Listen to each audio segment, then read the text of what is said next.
तुम मरने वाले हो। बहुत समय पहले की बात है। किसी गांव में एक आदमी रहता था जो कि स्वभाव से बहुत क्रोधी था। गांव के हर एक इंसान से आए दिन उसका झगड़ा होता था। उसके क्रोधी स्वभाव की वजह से कोई भी उसे पसंद नहीं करता था। एक दिन वो आदमी अपने गुरु के पास उनके दर्शन करने के लिए गया हुआ था। गुरु अपने आश्रम में ध्यान में बैठे हुए थे, एकदम शांत। आदमी गुरु के पास गया और उनसे कहा, प्रणाम गुरुदेव। गुरुदेव ने अपने आंखें खोली और उस आदमी को आशीर्वाद देते हुए पूछा, कहो पुत्र, कैसे आना हुआ? आदमी ने कहा, गुरुदेव, मैं तो यहाँ से गुजर रहा था, सोचा कि आपके दर्शन करता चलो। गुरुदेव ने कहा, पुत्र, अच्छा हुआ कि तुम यहाँ आ गए। मैं तो तुम्हें बुलाने ही वाला था, क्योंकि मुझे तुम्हारे बारे में कुछ ऐसा पता चला है जिसे सुनने के बाद शायद तुम्हें अच्छा ना लगे। आदमी ने आश्चर्य से पूछा, गुरुदेव, क्या बात पता चली है, मुझे बताइए। गुरुदेव ने दुखी होते हुए कहा, पुत्र, अगले 10 दिनों में तुम्हारी मृत्यु होने वाली है। ये बात सुनते ही आदमी के होश उड़ गए। अगर ये बात उससे कोई और कहता तो वो उसकी बात नहीं मानता और उस पर क्रोध करता, लेकिन जब स्वयं उसके गुरु ने उससे ये बात कही है, जो कि एक सिद्ध पुरुष है, उनकी बात कभी मिथ्या नहीं होती, तो आदमी अब कर ही क्या सकता है। आदमी उदास हो गया और अपने गुरु को प्रणाम करके वहां से चला गया। वहां से जाने के बाद उसका पूरा स्वभाव ही बदल गया। उसका क्रोध मानो कहीं गायब ही हो गया। वो हर किसी से प्रेम से मिलने लगा और क्रोध करना तो मानो उसने छोड़ ही दिया।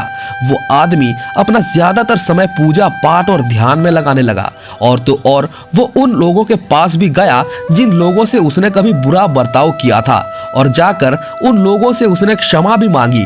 देखते ही देखते 9 दिन पूरे हो गए और भविष्यवाणी को सच होने में सिर्फ 1 दिन का समय बाकी था। आदमी ने सोचा कि क्यों ना अपने गुरु के अंतिम दर्शन कराऊं, और ऐसा सोचकर वो अपने गुरु के पास गया और उनसे कहा, गुरुदेव, मेरा समय तो पूरा होने वाला है, मुझे अंतिम बार आशीर्वाद दीजिए।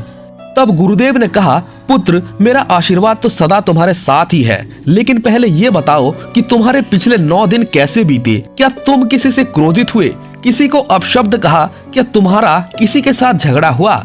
आदमी ने कहा, नहीं नहीं गुरुदेव, ऐसा कुछ नहीं हुआ।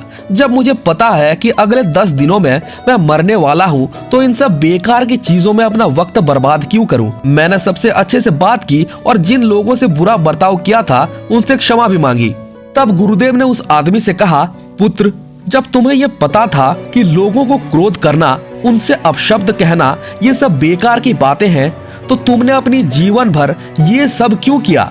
अपने जीवन के अंतिम क्षणों में अच्छा बनने से कोई लाभ नहीं है अगर तुम अपने जीवन भर बुरा बने रहे हो तो। अगर तुम चाहते हो कि लोग तुम्हारे मरने के बाद तुम्हें एक अच्छे इंसान की तरह याद रखें, तो लोगों से हमेशा अपना बर्ताव सही रखो।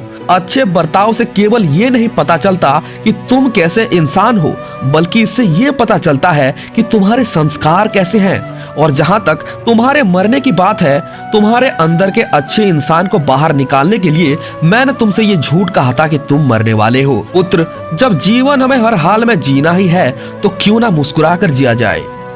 गुरुदेव की बात सुनकर आदमी की आंखों से आंसू बहने लगे और उसने अपने गुरु से हाथ जोड़कर अपने जीवन में की गई गलतियों के बारे में क्षमा मांगी।